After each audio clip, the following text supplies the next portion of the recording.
नमस्कार। आपका story channel में बहुत बहुत स्वागत है।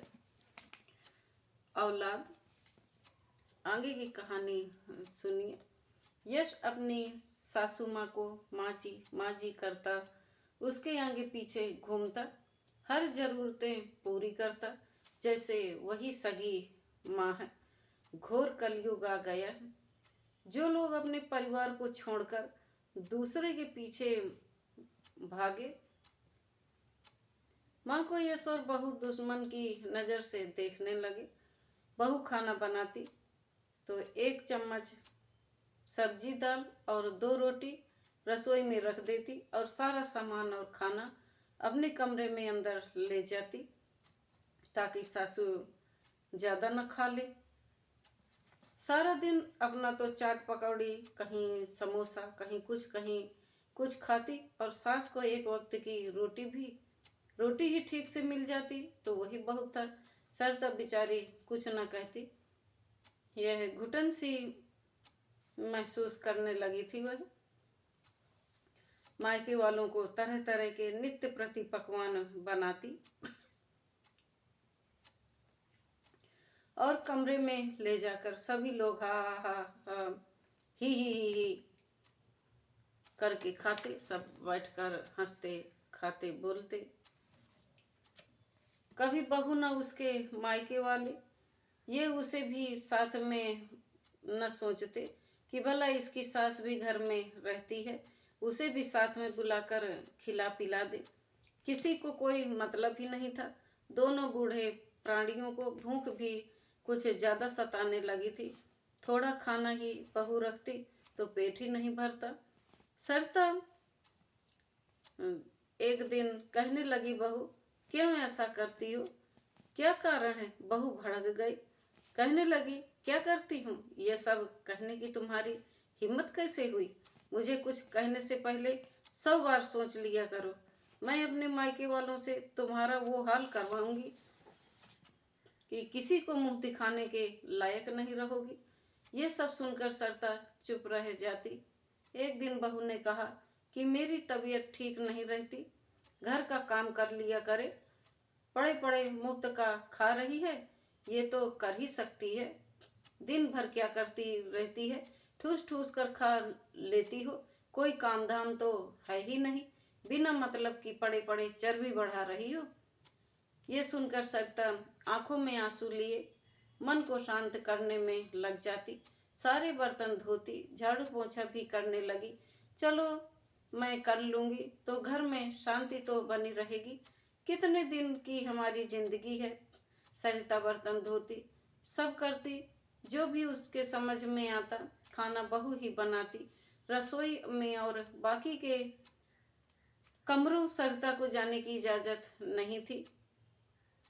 पहले चली भी जाती थी, लेकिन एक दिन बेटे ने ही कह दिया कि हमारे घर से रुपए पैसे गायब हो जाता है, कमरे में न जाया करो, तुम्हारे अलावा कोई पैसे चोरी करने नहीं आता।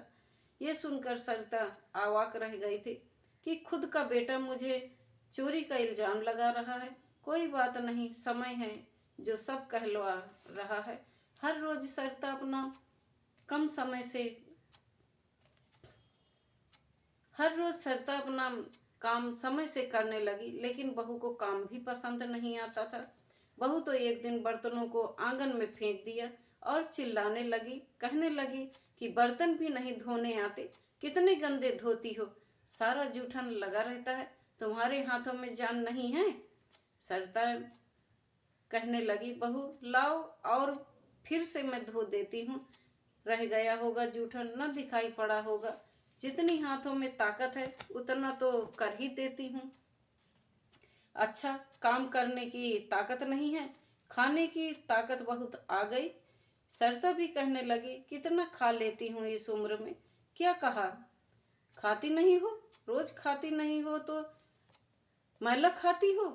ये सुनकर सरिता बहुत रोई, अपने पति से कहने लगी कि चलिए यहाँ कहीं भी चले जाएंगे, यहाँ नहीं रहेंगे। सूरज समझाने लगा कि यहाँ घर छोड़कर कहाँ जाएं, सब तो हाथ कट गए। बेटों को रुपया की ज़रूरत थी, तो घर भी तो गिरवी रख दिया, अब कहाँ जाएं? यदि चले भी जाएंगे तो बेटों की इज्जत जाएगी। लोग क्या कहेंगे कि दो बेटे होकर भी माँ बाप को नहीं रख पाए। अभी तो यह समस्या घर के अंदर ही है और बाहर न जाएं तो भी अच्छा है। जब ज़्यादा बर्दाश्त नहीं होगा तब देखा जाएगा। घर में खटपट तो होती ही रहती है, जहाँ 4 बर्तन होते हैं वहाँ खटकते ही हैं। तुम शांत रहा करो, कुछ मत कहो, शांति बनाए रखो, सब ठीक हो जाएगा। बेटा जब काम से वापस घर आता तो सीधे अपने कमरे में चला जाता। माँ बाबा से कुछ भी नहीं कहता, न बोलता, न ही उनका हाल चाल लेता। कभी ये भी नहीं होता कि उनके पास एक आध घंटा बैठ सके, उनका सुख दुख भी पूछ सके। क्या पत्नी ही सब कुछ होती है? पत्नी से पहले तो माँ बाप होते हैं, जिन्होंने पाल पोस कर बड़ा किया, हर सुख दुख सहन किया, अपने बेटों के लिए हर मुसीबत झेली। आज जब माँ बाप को बच्चों की ज़रूरत है तो बच्चे ही मुख मोड़ लेते हैं। अकेले चुपचाप दोनों बूढ़े दंपति बाहर निकाले से बैठे रहते, अकेले मने भी नहीं लगता। बहू अपने बच्चों को भी उनके पास नहीं आने देती। अगर भूल से भी बच्चे आ जाते तो उनको पकड़कर अंदर ले जाती। अगर कुछ भी खाने को दे देते तो बहू बच्चों के मुख से निकलवाकर उनके ऊपर फेंक देती और कहती, खबरदार, जो कुछ भी खाने को दिया मेरे बच्चों को तो मुझसे बुरा कोई नहीं होगा। सरिता अपने बेटे से कुछ भी कहती तो बेटा माँ को ही डांटने लगता, कहता कि तुम में ही कमी है, दिन भर बैठी रहती हो, बैठे बैठे थकती नहीं हो क्या? डायन कहेंगी, जब से इस घर में आई हो हम दोनों का जीना हराम कर दिया। हम उन्नति नहीं कर पा रहे हैं, हम तुम दोनों का बोझ नहीं उठा सकते। निकल जाओ मेरे घर से, जहाँ जाना हो जाओ, जहाँ मरना हो मरो, आज के बाद अपनी शकल मत दिखाना। यह सुनकर बहू तो खुशी से झूम उठी कि अच्छा सुनाया, लेकिन बूढ़े माँ बाप फूट फूट कर रोए। सरिता सोचने लगी कि हे ईश्वर, मेरी तपस्या में कौन सी कमी रह गई थी कि जो ये दिन देखना पड़ रहा है। सरिता बड़ी धार्मिक थी। जब गर्भ में बच्चे आते तो सरिता नित्य ईश्वर की आराधना करती, रामायण गीता का पाठ करती, गरीबों की सेवा करती, बड़ों का आदर सत्कार करती। हमेशा ईश्वर से यही प्रार्थना करती कि हे प्रभु, आप अपना जैसा गुणवान पुत्र देना। मेरे बच्चे की बुद्धि कंप्यूटर से अधिक तीव्र हो, गुणवान, सदाचारी, दूसरों की मदद करने वाला हो, सर्वगुण संपन्न हो, बड़े पदों पर प्रतिष्ठित हो, आज्ञाकारी पुत्र हो। जैसे सूर्य भगवान पूरे विश्व में चमकते हैं वैसे ही मेरे बेटे चमके, नाम रोशन करें, अच्छे कामों के लिए जग में प्रसिद्ध हों। यही सब सोचती थी, लेकिन इन सब के बावजूद भी क्या परिणाम निकला जो ऐसी औलाद हुई? क्या सब धर्म कर्म बेकार चला गया? क्या शास्त्र की बातें सब झूठी हैं कि गर्भ में संतान हो तो माँ जैसे आचरण करती है वैसे ही गुण कोख में पल रहे बच्चे में आते हैं? क्या सब मिथ्या है? मैंने क्या क्या नहीं किया, कौन से उपाय नहीं किया अच्छी संतान पाने के लिए, उसके बावजूद ऐसी कुलच्छी संतान पैदा हुई। ऐसी औलाद से बे औलाद अच्छी, ये सब करने के बावजूद भी माँ बाबा को अपने औलाद के प्रति कभी बद्दुआ नहीं निकलती। हमेशा खुश रहो यही कहते, अपने परिवार के साथ हमेशा खुश रहो, बस यही दुआ है। हमें कितने दिन जीना है? अगर बहू को कुछ हो गया तो बेटे का बहुत कुछ बिगड़ जाएगा, बेटा टूट जाएगा। अभी छोटे छोटे बच्चे हैं उसके, अपने परिवार को पालने दे। लंबी आहें भरते हुए सूरज और सरिता ने घर छोड़ने का मन बना लिया। उन्होंने सोचा कि हमारे चलते घर में कलह होती है, अगर न यहाँ रहेंगे तो बहू खुश रहेगी और जो घर में दिन भर चिक चिक होती वह बंद हो जाएगी, शांति बनी रहेगी, परिवार खुशहाल रहेगा। बस यही चाहिए, हमारी हमेशा दुआ है कि बच्चों का परिवार हमेशा दिन दूनी रात चौगुनी उन्नति करे। जैसे सूर्य भगवान चमकते हैं वैसे हमारे बच्चों का परिवार भी चमके। सूरज और सरिता घर से निकल गए। छोटे बेटे को पता चला तो माँ बाबा को अपने साथ चलने को कहा। माँ बाबा का मन अब बेटों से खिन्न हो चला था। किसी के साथ रहने का मन नहीं कर रहा था, लेकिन बेटे ने पैर पकड़ लिए, रोने लगा कि समाज के लोग क्या कहेंगे, मेरे साथ चलिए, मैं आपकी सेवा करूँगा। बहुत मनाने के बाद जय अपने साथ माँ बाबा को अपने घर ले गया। जय ने अपनी पत्नी से कहा कि आज से मेरे माँ बाबा का ध्यान देना। मेरे माँ बाबा खुश तो मैं भी खुश। बहू भी अपने सास ससुर की सेवा करने लगी। कुछ दिन तो सब ठीक ठाक रहा, लेकिन कुछ समय बाद बहू के तेवर बदलने लगे। सास ने देखा कि बड़ी बहू और छोटी बहू दोनों एक साथ बड़ी मिलजुल कर रहने लगी। घंटों दोनों एक साथ बातें करती। कहीं भी बाजार हाट जाना होता तो दोनों एक साथ घूमने जाना होता तो दोनों एक साथ। हर समय हर एक काम साथ साथ। सास को सब देखकर बड़ा अजीब लगा। सोचने लगी कि कभी ये एक दूसरे की शक्ल तक देखना पसंद नहीं करती थी। साथ में रहना तो दूर की बात है। खैर अच्छी बात है, दोनों में प्रेम भाव ऐसा ही बना रहे। अपने तो अपने ही होते हैं। एक दिन सरिता लेटी थी। उसी समय बड़ी बहू छोटी बहू के घर आई। इधर उधर ताक झांक की। बहू को लगा कि सास गहरी नींद में सो रही है। बगल में बहू का कमरा था। उसी कमरे में दोनों बैठ के गपशप करने लगी।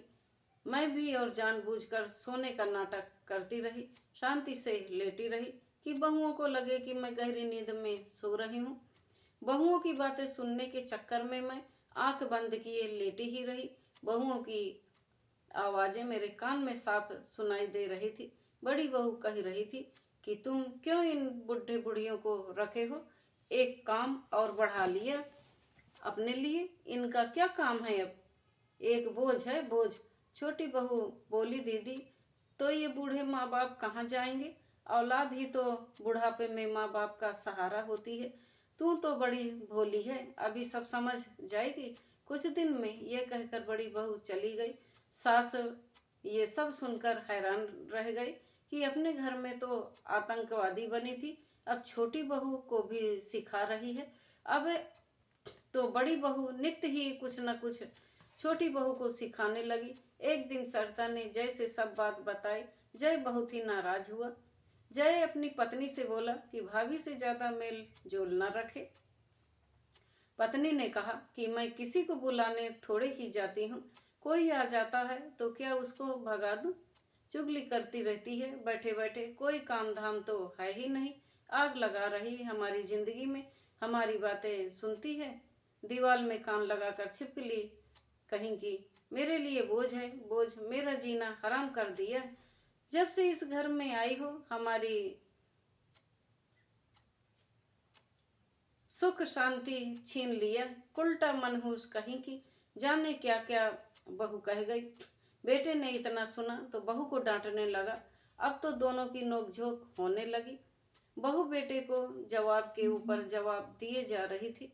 बेटे को गुस्सा आ गया तो बहू पर हाथ उठा दिया।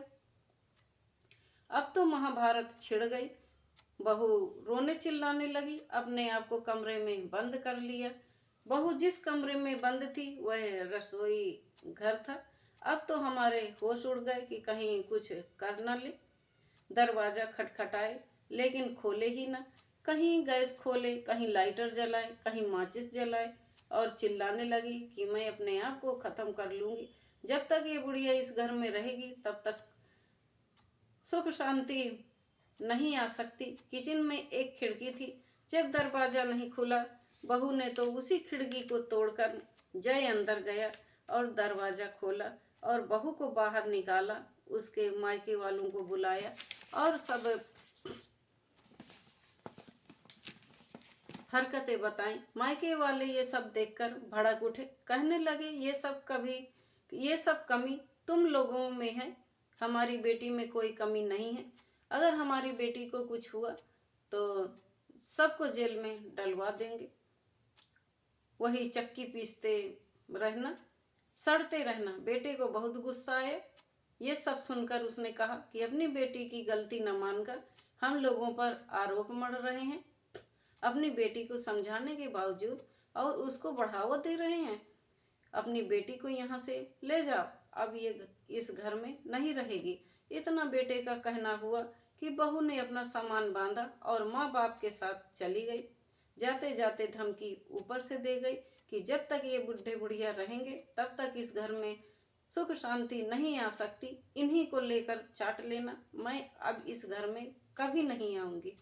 बहू के जाने के बाद जय बहुत परेशान रहने लगा। बच्चों को जाने नहीं दिया, इसलिए बच्चे यहीं थे। बेटा गुमसुम सा रहता। सरिता सोचने लगी कि ये सब हमारे रहने के कारण हो रहा है। काफ़ी दिन हो गए तो एक दिन सरिता बेटे से कहने लगी, बेटा बहू को ले आओ, समझा बुझाकर उसको घर वापस लाओ। बिना माँ के बच्चे नहीं रह सकते। अच्छी परवरिश एक माँ ही कर सकती है। माँ के अलावा और कोई